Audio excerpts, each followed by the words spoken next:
Hello student, आज आप लोगों को मैथ में हम एक्सरसाइज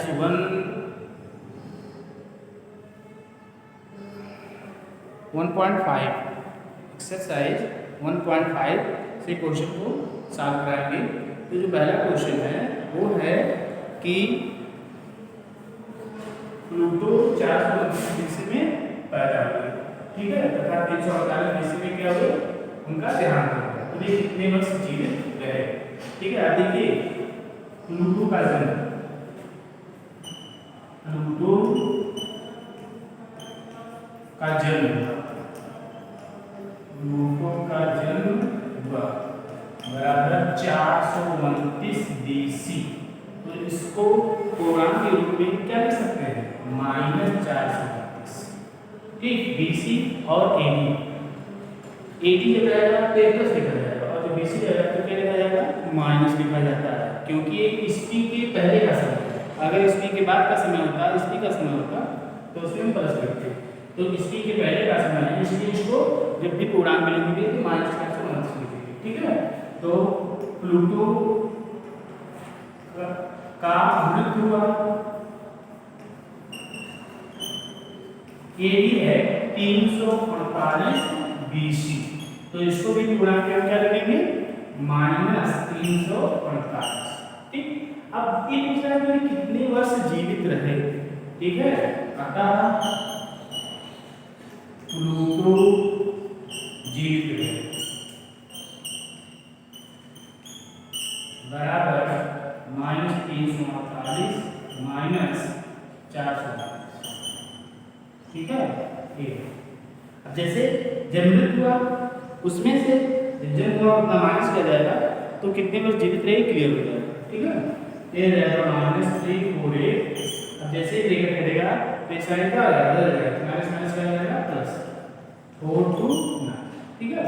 अब देखो एक माइनस दूसरा प्लस तो घट जाएगा, तो माइनस से माइनस करेंगे क्या आएगा 1, और 12 से 4 माइनस करेंगे 8, ठीक। और यहाँ फिनिश हो गया, यानी कि 81 वर्ष ये क्या है जीवित, ठीक है। ये पहला क्वेश्चन आता है, ओके। फिर देखिए क्वेश्चन नंबर 2 है, p तथा q क्या है, दो पूर्णांक हैं, और इसमें जो है p q का पूर्ववर्ती है, क्योंकि p क्या है, q का पूर्ववर्ती है।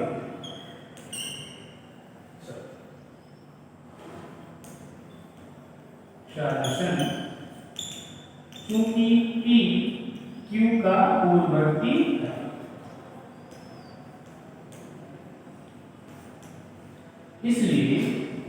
इसलिए आप P इक्वल टू क्या लिख सकते हैं, P इक्वल टू लिख सकते हैं,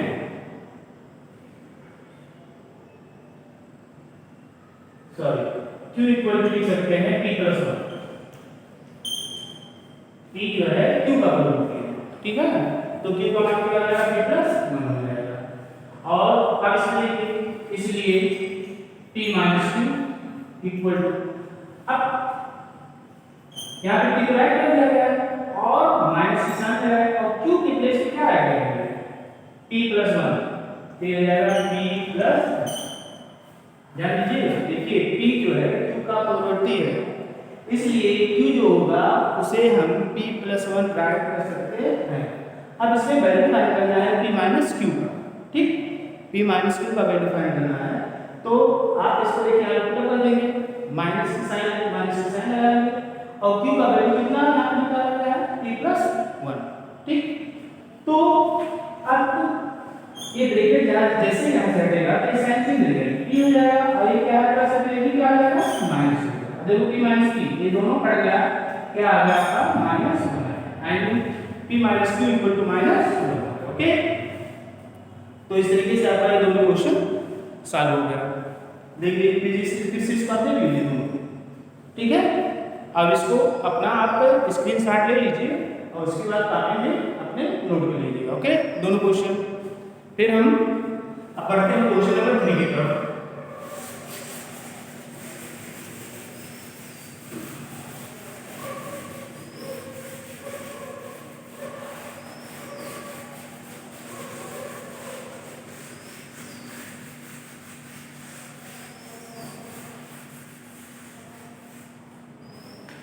आपका जो क्वेश्चन 3 है वो है दो पूर्णांकों का गुणनफल।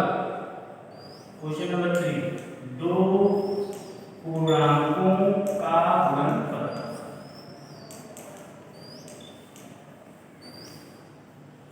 गुणनफल कितना दिया हुआ है? -576।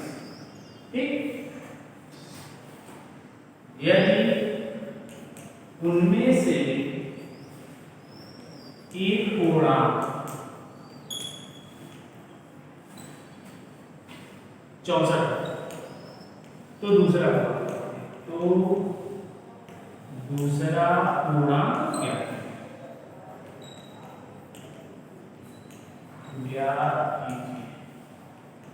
ठीक है, ये आपका क्वेश्चन है। दो पूर्णांकों का गुणनफल कितना है? -576 है और उसमें से एक पूर्णांक 64 है तो दूसरा पूर्णांक क्या है? देखिए, आप अपने दिमाग में एक छोटा सा एग्जांपल ले लीजिए। ठीक है, जैसे मान लीजिए कि दो पूर्णांकों का गुणनफल 10 है। दो पूर्णांकों का गुणनफल अगर 10 मान लिया जाए और उसमें से पहला पूर्णांक 5 मान लिया जाए तो दूसरा पूर्णांक क्या होगा? 10 में 5 से भाग देंगे तो कितना है? 2 ही तो है। ठीक, यानी कि 10 में जब भी 5 से भाग देंगे तो 2 ही है। तो इसका मतलब ये हुआ कि गुणनफल में अगर हम पहले पूर्णांक से भाग दे देंगे तो दूसरा पूर्णांक ज्ञात कर लिया जाएगा, ज्ञात कर लिया। तो इसमें दिया है सॉल्यूशन, आप ऐसे राइट करेंगे दो पूर्णांकों का गुणनफल। दो पूर्णांकों का गुणनफल कितना है? -576। ठीक है, और उसके बाद पहला पूर्णांक दिया हुआ है, पहला पूर्णांक कितना है? 62। अतः दूसरा पूर्णांक, इसको आप ऐसे बात करते हैं, दूसरा पूर्णांक ये जाएगा -576/62 या डिवाइडेड बाय 62। ठीक, इसको आप ऐसे कैलकुलेट करेंगे। अब इसको आप डिवाइड कर लीजिए और जब इसको आप डिवाइड करेंगे तो इसका जो है 9 आता है। ठीक है, तो इसका आंसर कितना आ गया? 9। इस तरीके से ये दूसरा पूर्णांक होगा कितना होगा? -9। अगर आपको कोई प्रॉब्लम होती है तो आप थोड़ा बड़ी चीज कर सकते हैं। ठीक है, ऐसे -576/62। अब देखो ये 64 है कितना है? 57। इसको 9 द्वारा ले जा सकते हैं तो ये रहेगा -9, 9 चौक 36 और 9 छक 54 और 54 की 57। निकल गया आपका। ओके, इस तरीके से आपका जो सॉल्यूशन है वो क्या है? -। फिर हम चलते हैं अब चौथे क्वेश्चन की तरफ। जो क्वेश्चन नंबर 4 है उसको साफ करते हैं।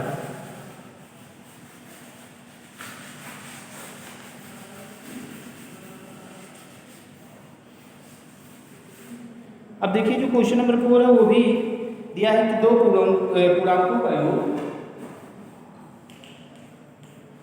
दो पूर्णांकों का योग, दो पूर्णांकों का योग कितना है? -639 है। ठीक है, और पहला पूर्णांक आपका है 59 है। तो दूसरा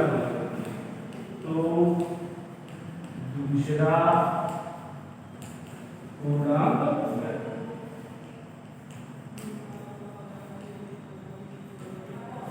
क्वेश्चन सॉल्यूशन आप ऐसे क्या दिया? इसमें देखिए योग दिया है। क्या दिया हुआ है? योग। तो जब योग दिया हो, मान लीजिए कि यहाँ पे दो पूर्णांक है, जैसे दो पूर्णांकों का योगफल 7 है, दो पूर्णांकों का योगफल कितना है? 7 दे दिया। पहला पूर्णांक 2 है तो दूसरा पूर्णांक कितना होगा? 5 ही होगा। तो इसका मतलब 7 से 2 माइनस करेंगे तो 5 आ जाएगा।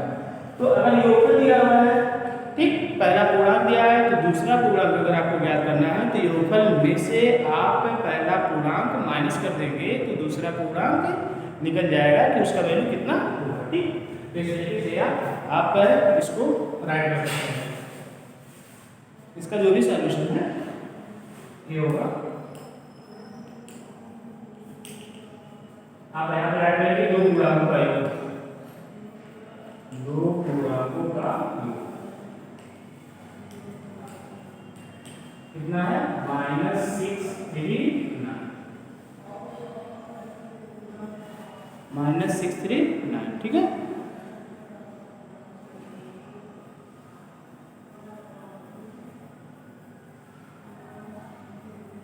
-639 है। तो अब हम क्या करते हैं, और इसको देखिए पहला पूरा हो गया, पहला पूरा कितना है 529, इसलिए दूसरा पूरा, इसलिए दूसरा पूरा मिलेगा -639 -529, ठीक है। ये हो जाएगा -639, ब्रैकेट यहाँ से हटाएंगे तो साइन नहीं चेंज होगी, ये जाएगा -529। अब दोनों का साइन सेम है, इसलिए दोनों आपस में क्या करेंगे, ऐड कर देंगे, जुड़ जाएंगे। 9 18 हो जाएगा, 2 3 5 1 6 6 5 11 -1168, ओके। ये आपका है। अब देखिए दोनों क्वेश्चन का स्क्रीनशॉट ले लीजिए, ठीक है। इसको आप वीडियो देखने के बाद अपनी कॉपी में नोट कर लेंगे, ओके। अब चलते हैं क्वेश्चन नंबर 5 की तरफ। क्वेश्चन नंबर 5,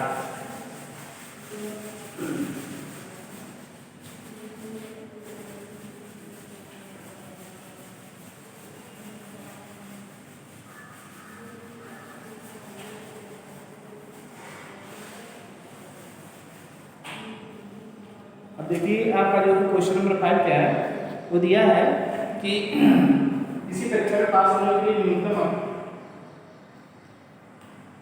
किसी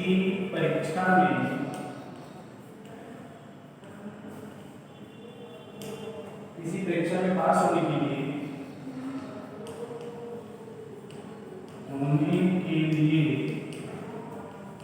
आवश्यक न्यूनतम अंकों में से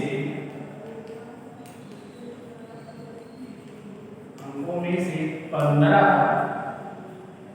अधिक अंक रोहित ने प्राप्त किए,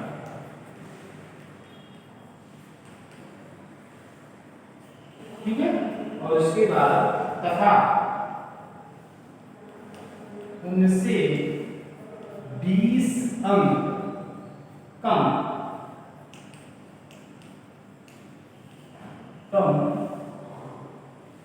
मोहित ने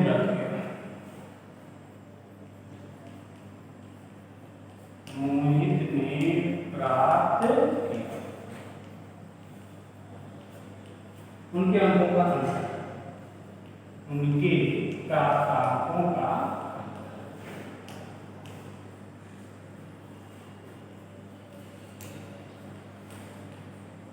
ज्ञान।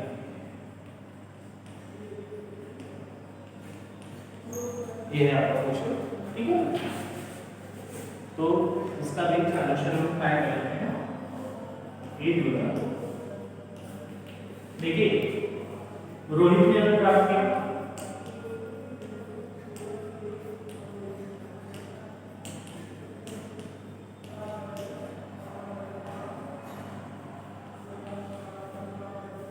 जो रोहित ने प्राप्त किया कितना 15 अंक अधिक, किससे, जो न्यूनतम अंक है उससे 15 अंक रोहित ने अधिक प्राप्त किया, ठीक है।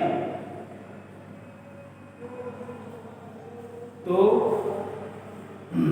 रोहित ने यानी कि +15 इसको ऐड कर सकते हैं, +15 15 उसने अधिक प्राप्त किया। और उसके बाद मोहित ने क्या किया, मोहित का प्राप्त, जो मोहित का प्राप्त है, मोहित ने प्राप्त किया कितना 20 अंक कम, उसने 20 अंक कम प्राप्त किया, यानी कि -20, ठीक है।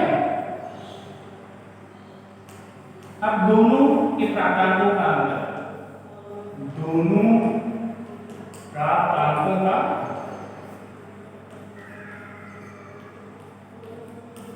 तो अंतर ज्ञात करने के लिए हम क्या करते हैं, बड़े में से छोटे को माइनस कर दिया जाता है। जब भी अंतर ज्ञात किया जाएगा तो बड़े नंबर में से छोटा नंबर ही ज्ञात करके उसको घटाते हैं।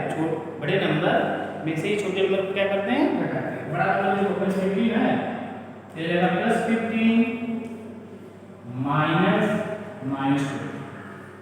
ठीक, 15 अंक उसने न्यूनतम अंकों से अधिक प्राप्त किया और इसने क्या किया कि 20 अंक न्यूनतम अंकों से कम प्राप्त किया। तो दोनों के अंकों का अंतर ज्ञात करने के लिए क्या करेंगे, बड़े में से छोटा अंक माइनस कर देंगे। तो माइनस करने के लिए माइनस के साइन विपरीत लगाएंगे, ये हो जाएगा 15 और ये जैसे ही ब्रैकेट यहाँ से हटेगा तो ये दोनों चीजों का गुणा हो जाएगा। तो माइनस माइनस का गुणा करके क्या आता है, प्लस। ओके, अब देखो दोनों का साइन क्या है, सेम है, इसलिए दोनों आपस में जुड़ जाएंगे। कितना आ गया 35, यानी कि दोनों के अंकों का अंतर कितना है 35। इस तरीके से आप अब लास्ट जो क्वेश्चन है, क्वेश्चन नंबर 6। ठीक, क्वेश्चन नंबर 6 देख लेते हैं।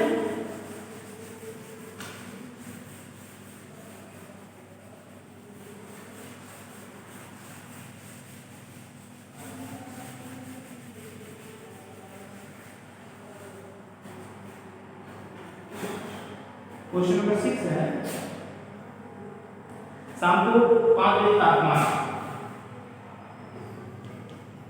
शाम को 5 बजे तापमान 0 से 22 डिग्री अधिक था। ठीक है, सुबह 2 बजे तापमान,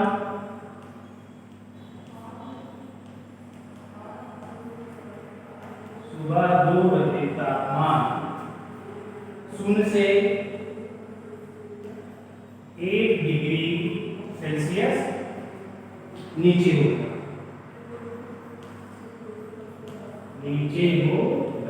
तापमान में परिवर्तन, तापमान में परिवर्तन याद रखें। ठीक, इसका सॉल्यूशन हम देखिए। 5 बजे तापमान कितना था, 5 बजे तापमान सुबह, सॉरी शाम 5 बजे, 5 बजे तापमान 0 से 22 डिग्री सेल्सियस क्या है, देखिए। तो इसको आप लिखेंगे प्लस 22 डिग्री सेल्सियस। जब 0 से अधिक है तो प्लस में लिखा जाएगा, अगर माइनस कम होता है, 0 से कम होता है तो माइनस में लिखा जाएगा। अब देखिए, अब सुबह 2 बजे तापमान कितना है अनुपात में, सुबह 2 बजे तापमान, सुबह 2 बजे तापमान तो कितना है, 0 से 1 डिग्री सेल्सियस कम है, -1 डिग्री सेल्सियस। अब इसका तापांतर ज्ञात करना है, ठीक है। तापांतर तो ये कहा है, बड़े से छोटे को क्या कर लेते हैं, माइनस कर लेते हैं। तापांतर, तापांतर तो तापांतर जो हो जाएगा plus 22 degree Celsius minus -1 degree Celsius. ठीक, इसमें से इसको माइनस करेंगे तो ये हो जाएगा आपका 22 डिग्री सेल्सियस माइनस, जैसे लेकर जहाँ हटेगा तो माइनस का आ जाएगा प्लस डिग्री सेल्सियस, ये हो जाएगा आपका 23 डिग्री सेल्सियस, यानी कि ये तापांतर होगा। इस तरीके से आपका जो है प्रश्नावली 1 अंगा खत्म हो गया और इसी तरीके से आपका चैप्टर 1 भी मैथमेटिक्स में आज समाप्त हो जा रहा है। तो इसे आप स्क्रीनशॉट ले लीजिएगा और फिर आप क्वेश्चन सॉल्व कर लेंगे। आज हम आपको सॉल्यूशन अलग से प्रोवाइड नहीं करा रहे हैं, केवल वीडियो के माध्यम से ही आपको पूरी प्रश्नावली 1 अंगा आज सॉल्व करा दिया गया। Okay, thank you.